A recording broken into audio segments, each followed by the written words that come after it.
Hello, everyone. I am Melissa Forziat. I'm a keynote speaker, and when I speak, my topic is Take the Doughnut. It's another way to say Carpe Diem. And when I do Take the Doughnut interviews with people, which I drop each week, I usually am thinking while we're on the call about what am I learning from this? What am I gathering from this? What are my takeaways?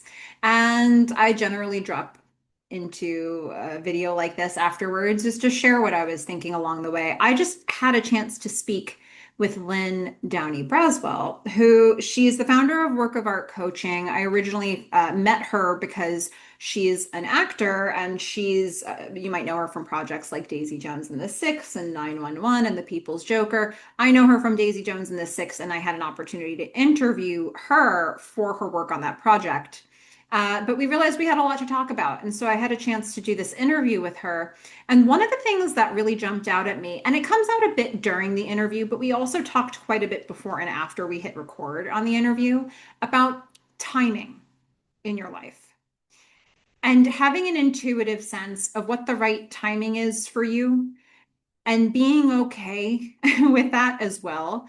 You know, you can be in pursuit of something and you can also take a moment to breathe. And sometimes we need those moments to breathe for whatever reason.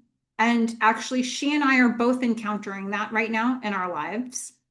And so it's like, yeah, I'm doing this and I'm doing that and I'm doing that. But what's really happening underneath is I'm pausing this part of myself to be braced and ready for whatever's ahead.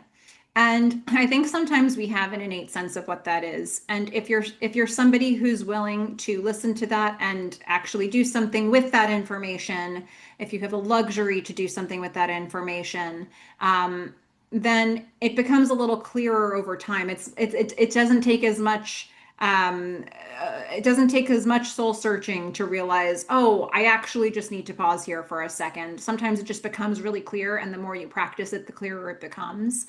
For some of us, we are just constantly on the move. You have a lot of responsibilities that you have to keep up with, and that's all you can do. But I think even in that context, is there a way that you kind of hold a little space for yourself, even within having to do things for other people?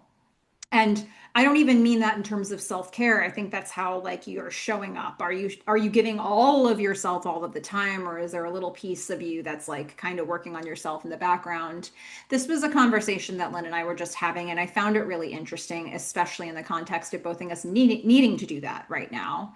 And I guess for you, like as much as I'm talking about take the donut, it's a very active way to look at life. What are you doing to move towards the things that you want? Sometimes the thing that you're doing is responding to a need for a little bit of peace and quiet in whatever way that looks like it has to be done for you.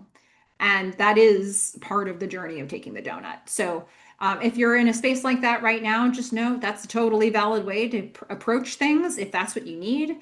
And you know, good luck with whatever it is you're dealing with on the way. And I hope this is just another angle of the idea of taking the donut for you. So go out there, everybody. Go check out Lynn's interview. It was a really fun one.